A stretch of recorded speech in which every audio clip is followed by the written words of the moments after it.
Two 19th century thinkers were having an argument. While Italian Vilfredo Pareto was presenting his work at an academic conference, German Gustav Schmoller repeatedly interrupted him to claim that there were no such things as universal economic laws. Although the argument took place in the late 19th century, it's still important today. In fact, as the contemporary economist Israel Kirzner once put it, the great debate in the history of economics has been between those who understand the nature of economic law and the deniers of economic law. You could say that Schmoller was a world-famous economic law denier. Well, annoyed by Schmoller's antics, Pareto was determined to prove him wrong. Later in the day, Pareto disguised himself as a beggar and waited for Schmoller to pass him on the street. When Schmoller rounded the corner, Pareto accosted him. "Sir, I'm a poor beggar. Do you know anywhere in this city where I could get a free lunch?"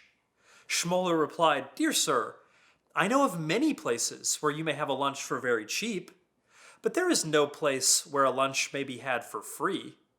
It was at this moment that Pareto is said to have leaped up and shouted, "Aha! So you do believe in economic laws." This story suggests two important ideas. First, academics used to have a much better sense of humor than they do now. Second, and more importantly for our purposes, this story illustrates another foundational economic concept. In fact, it's the concept that's responsible for opportunity cost. That concept is scarcity. It's a simple enough word, but it can also be a source of confusion when it's not defined correctly. Something is scarce if you can't get it without bearing an opportunity cost. Here's another way to put it. Something is scarce when it's in limited supply and also desirable. An autographed baseball is scarce, as are bananas. You must give something up, even if it's just time in the case of harvesting wild bananas, to get them. That's opportunity cost. By contrast, a virus that's in limited supply but which nobody wants might be rare, but it's not scarce. To put it another way, if we didn't have to bear an opportunity cost to get something, it'd be genuinely free to acquire in nature and thus not scarce.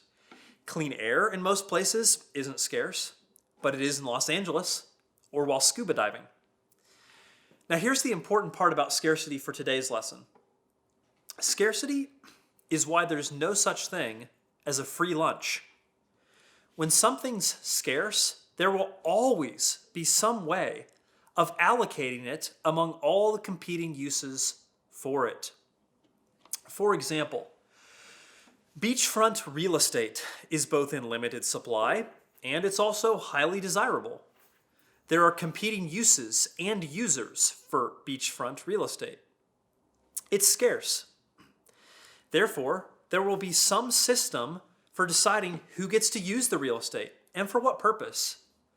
Scarcity implies the ubiquity of competition. You can't abolish competition for resources without eliminating scarcity itself. Since we're stuck with some form of competition, the question then becomes, well, what system will people use to compete for scarce resources? It turns out that all prosperous societies use market prices to allocate scarce items. People compete for those resources through their willingness to outbid others by offering a higher price. In a nutshell, when something becomes more desirable relative to the existing supply, the price rises. The higher price allocates the good to those who value it the most highly. Here's an example. Most of us don't own yachts, simply because the price is prohibitive. The yachts get allocated to Bill Gates, and not to me, because he's able and willing to pay the price. I'm not. Compared to the price system, every single other system that people have thought of for allocating scarce resources seems to have severe shortcomings. For instance, we could compete for scarce items violently. Might makes right. Whoever's stronger simply gets the good. But think about that for a moment. Who would produce anything in such a world? We might allocate based on need, as Karl Marx once famously suggested. But isn't need arbitrary? And who exactly is going to determine your needs? Perhaps we could allocate based on merit. But even our very intelligent philosopher friends, they can't agree on who's meritorious. So I'm not going to pretend to know. At the end of the day, we have to choose one of these systems for allocating goods. Of course, using prices to allocate goods isn't perfect, in the sense that scarcity is always with us in this vale of tears, to use the biblical expression. But using prices sure beats the alternatives. Under the price system, people compete for goods peacefully and productively. And under the price system, goods eventually wind up in the hands of those who value them the most highly. Winston Churchill once described democracy as the worst form of government, except for all the others. I like to tell my students at Grove City College that the price system is the worst system for allocating scarce resources, except for all the others.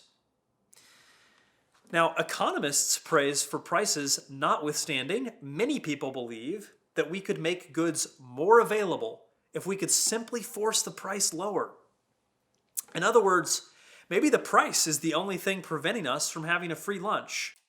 If only the price were zero, or at least closer to it, more people could enjoy more goods. Free lunch thinking manifests itself most clearly in public support for price ceilings. Price ceilings exist whenever the government dictates a maximum price that sellers can charge. As economist Thomas Sowell puts it, quote, "Economists have long been saying that there is no free lunch. Controlling prices creates the illusion of free lunches," end quote. But the illusion is just that. It's fake. All scarce goods have to be allocated somehow. If they aren't allocated according to a person's willingness to pay the price, then they'll simply be allocated on some other basis. I said this a moment ago, but it is worth repeating. Under the price system, buyers compete with one another by offering higher prices. When they can't do that, they'll simply compete in some other way, and they'll incur opportunity costs as they do so. This means lunch isn't free, even if you make the price zero. Now, when we ignore opportunity cost, we end up grounding policies in false utopias instead of in reality. One such policy is rent control, where the government sets a maximum price for housing units. This policy has seen a surge in popularity in recent years, with places such as California, Oregon, Washington, D.C., and New York introducing expanded rent control legislation. For the rest of this lecture, we'll explore how rent control policies fail to deliver a free lunch, even as they mandate a lower money price for a person's housing. Rent control seems like a common sense policy if your goal is to help the poor tenant get a reduced price for his lunch at the expense of his, let's say, often but not always wealthy landlord. Economist Stephen Chung reports that in 1921, the Attorney General of Hong Kong proudly proclaimed about a new rent control law that, quote, "The object of the bill is to protect tenants, not landlords." I think that matches the intuition of many folks. But if rent control actually gives tenants a free lunch, why do economists oppose this policy? Are they merely soulless creatures, as some critics of economics endlessly allege? Are economists heartless sociopaths who want less affordable housing for the poor? Before I answer that question, here's the evidence that economists do indeed oppose rent control. Every few weeks, the University of Chicago's Initiative on Global Markets polls some 50 of the world's leading economists. Back in 2012, the poll asked about rent control. Take a look at this slide. The economists were asked about whether rent control in San Francisco and New York City had a positive effect on the quantity and quality of housing. 95% of the respondents indicated that rent control reduces both the quantity and quality of housing. Now, one reason for this overwhelming consensus is the very long and sordid history of attempts to control prices on planet Earth. Economists place rent control within the general category of price controls, which have been attempted since time immemorial. Each time they've been tried, price controls fail and have failed to deliver a free lunch. Robert Schudinger and Eamon Butler document this long and colorful history of price controls in their very interesting book, 40 Centuries of Wage and Price Controls. Hammurabi includes them in his famous Code of Hammurabi, circa 2000 BC, and of course we can find plenty of cases from ancient India, China, and Egypt too. In every single one of these cases, the results were the same. Attempts to provide a free lunch effectively made the price system illegal for a certain range of prices. Because buyers and sellers can't utilize the price system, they were forced to resort to other, sometimes quite bizarre ways of allocating goods. To understand these alternative means of allocation, let's begin by looking at the interesting history of San Francisco housing. In 1906, a violent earthquake shook San Francisco for just 1 minute. But for the next 3 days, fires swept through the city. When the dust settled, 50%, half, of San Francisco's housing units were gone. Yet, as Nobel Prize-winning economists George Stigler and Milton Friedman document in their classic extended essay, Roofs or Ceilings, The Current Housing Problem, there was no housing shortage in San Francisco in 1906. That's because the price of housing, it rose dramatically. In response, people adjusted their living situation by moving in with a family member to save on rent. The high price also stimulated a swift rebuilding effort in the city as outside contractors poured in. Now let's consider the 1946 episode. In 1946, San Francisco imposed rent control in anticipation of an incoming wave of soldiers and immigrants. Rent control did something that one of the worst natural disasters in U.S. history couldn't do. It created a housing shortage. On the one hand, some people ditched their annoying roommate and started looking for housing on their own due to the reduced rent. On the other hand, some homeowners removed their units from the market because maintenance was no longer worth it at this new rent-controlled price. The upshot was that people who wanted housing couldn't find a room available to rent. This is really remarkable because the ratio of people to housing units was 3 times greater in 1906, after the disaster, than it was in 1946 after the population surge. Faced with a shortage and unable to raise prices due to the law, sellers must devise other means of allocating scarce housing space. Over the next few minutes, I'm going to show you 4 alternative ways that people use to allocate goods when the law bars them from simply using prices. Let's be sure to look through our opportunity cost lens. For the first 2 methods, I want you to focus on the opportunity cost of buyers. For the next 2 methods of allocation, we'll take a look at sellers' opportunity costs. Method number 1. What's the most common way of allocating scarce housing space under rent control? Believe it or not, the most common way is simply to resort to the price system yet again. Only this time, it's in a bit of a sneaky way. Here's what I mean. In New York City, for instance, it's common for landlords to begin charging so-called key money for keys or for furniture, accessories that were previously offered free of charge. If a Manhattan apartment's market price was $50 in 1946, and yes, that was a realistic price for the era, rent control might have capped the price at $40 a month. This prompted landlords to respond by adding monthly key money of $10. In essence, landlords are saying, sure, you can have legal title to the apartment for $40 a month, but if you'd like to, step inside, you'll need to pony up an even $50. Often, the municipal government anticipates this adjustment. They respond by criminalizing key money. But that only moves exchanges underground. Now landlords ask for bribes from potential tenants in dark alleys. And notice how the rent control has failed to reduce the true cost of acquiring this scarce good. In fact, the price may be no lower than before once you account for the key money. Lunch isn't free. Buyers still bear an opportunity cost to acquire an apartment. Sellers, of course, would prefer to charge key money, but when they can't get away with that, they sometimes have to simply allocate the apartment to whoever's the most tenacious and hunting for it. This brings me to the second way of allocating housing when prices are outlawed. Allow me to tell you a crazy story to motivate this principle. The setting is post-World War II Paris. Similar to San Francisco or New York perhaps, Paris had reinvigorated its rent control laws shortly after the war in anticipation of lots of soldiers returning home. The French economist Bertrand de Juvenal describes the consequences in a beautiful little 1948 essay called No Vacancies. Newly returned French soldiers were looking for a place to live, but they couldn't find anyone willing to rent at the low prices. And who wants to put up with a roommate when rent is so cheap?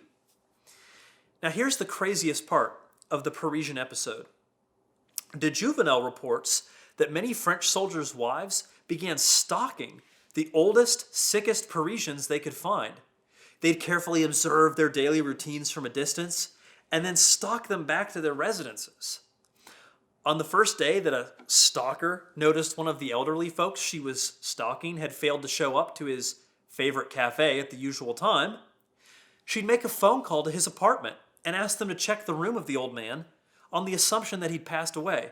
If he had, bingo, perhaps a room was now available. What could cause these Parisians to act in such a creepy, undignified fashion? Rent control could. By causing a massive shortage, rent control ensured that no apartment remained vacant for hardly any time at all. If you want an apartment, you've got to be first in line when one comes open. In Paris, potential tenants, they weren't competing by offering higher prices. They were competing by sacrificing their very dignity. But that's a cost too. Think also about all the time these couples wasted searching for an apartment.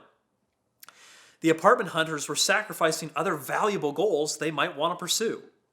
And unlike when you pay a price, no one directly derives a benefit from you bearing a search cost. It's just sheer waste. And let's not forget the harm brought to the elderly either, as their privacy was reduced. Once again, we see that lunch isn't free. You can't simply legislate opportunity cost out of existence. Let's now turn to a third means of allocating apartments. In my opinion, here's where things turn truly sordid. When landlords can't select the tenants who'd be willing to pay them the most, they can sometimes resort to other means of choosing their tenants. An example will allow us to see how this plays out. Let's take the baseline case of no rent control first.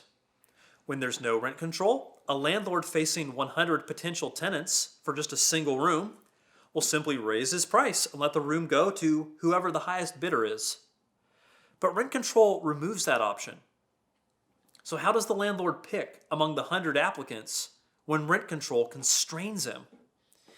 Well, he might select tenants based on his racial, sexual, or religious preferences. Why can't he do this when there isn't any rent control? Think about this for a moment.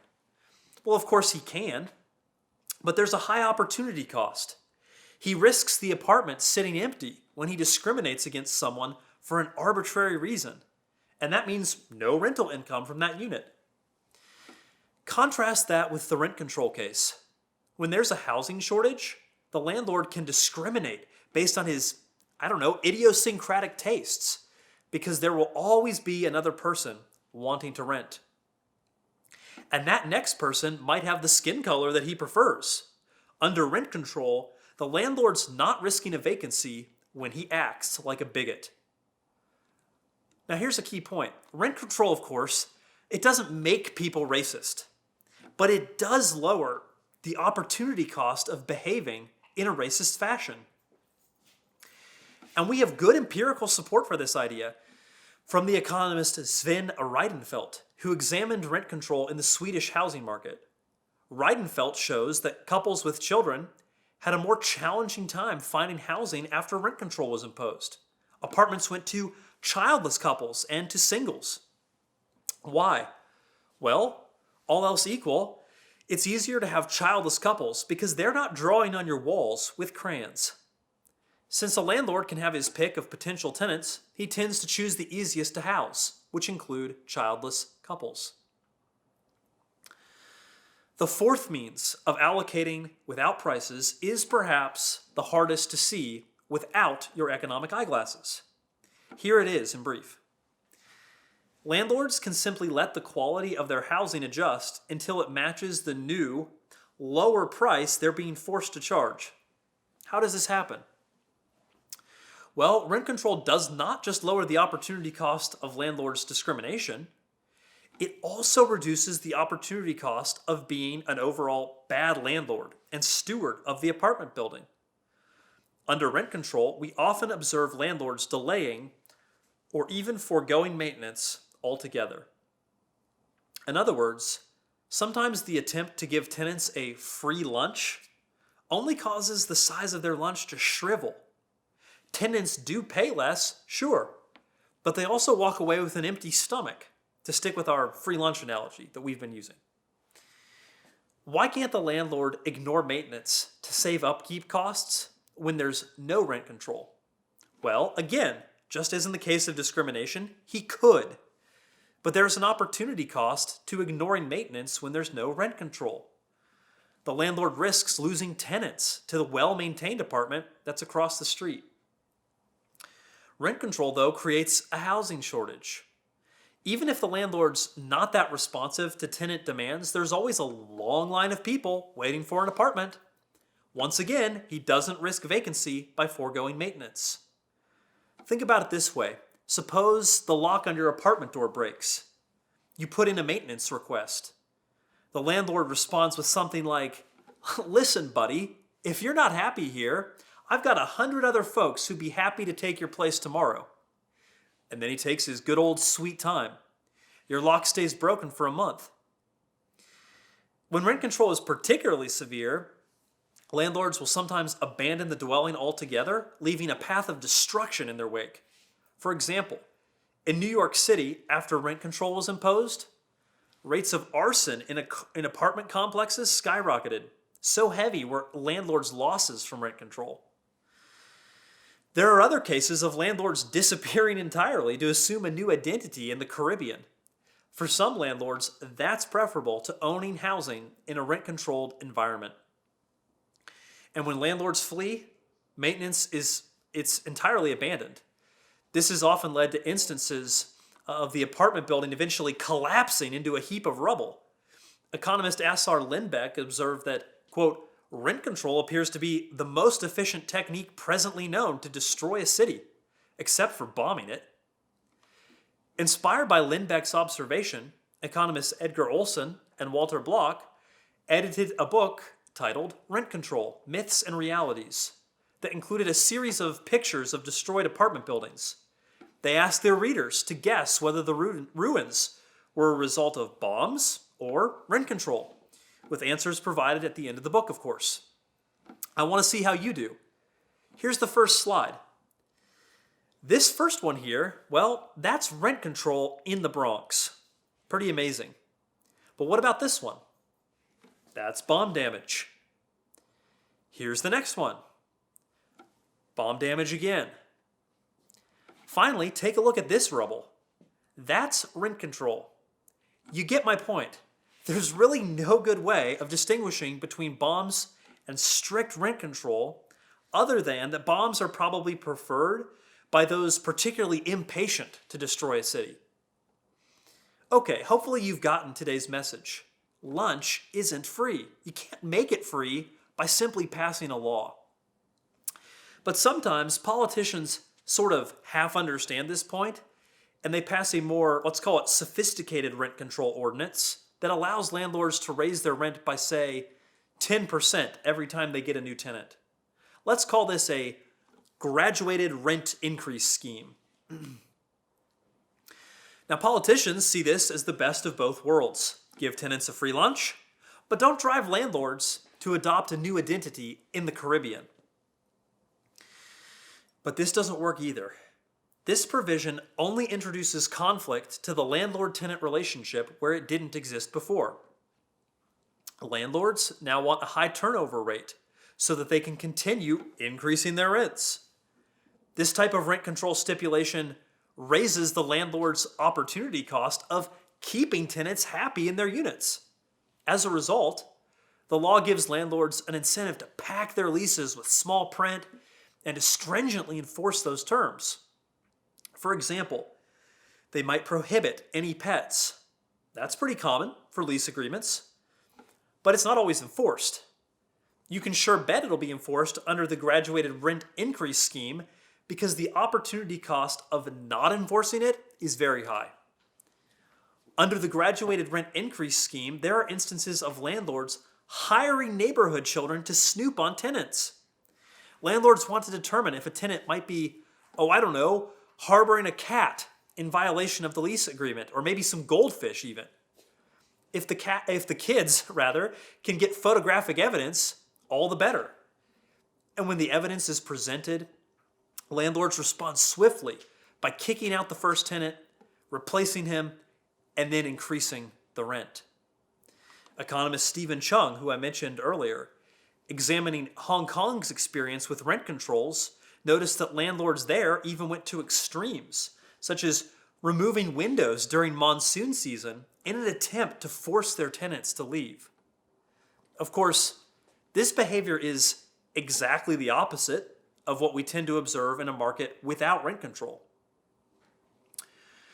Okay, let's recap. What have we learned today? You can lower the money price on a good all you want, but that doesn't make the good free in the economic sense. The fact that lunch isn't free is an economic law that was true in 2021 BC, around the time Hammurabi declared price controls. It was true when Pareto squabbled with Schmoller in the 1800s, and it's still true today. There's still a limited quantity of goods, and that quantity has to be allocated somehow. And people will incur costs to acquire the good. Many of the non-monetary costs, such as time, are hidden, but that doesn't mean they don't exist. Our economic eyeglasses allow us to see these hidden costs. So no, economists aren't heartless sociopaths who want to see poor tenants suffering. It's just that when it comes to allocating scarce goods like apartment space, we understand that the free price system is preferable to under-the-table bribes, willingness to wait in line, or outright discrimination. A secondary conclusion from today's lesson is that we ought to judge policies based on their outcomes, not their intentions. That's because policies often alter the opportunity costs that people face. Do proponents of rent control want to encourage racist behavior and elder stalking? Of course not. It's silly even to ask such a question. But those are both results of the rent control policy. Looking only at intentions while ignoring outcomes is another everyday economic error that we'll explore more thoroughly in the next lecture.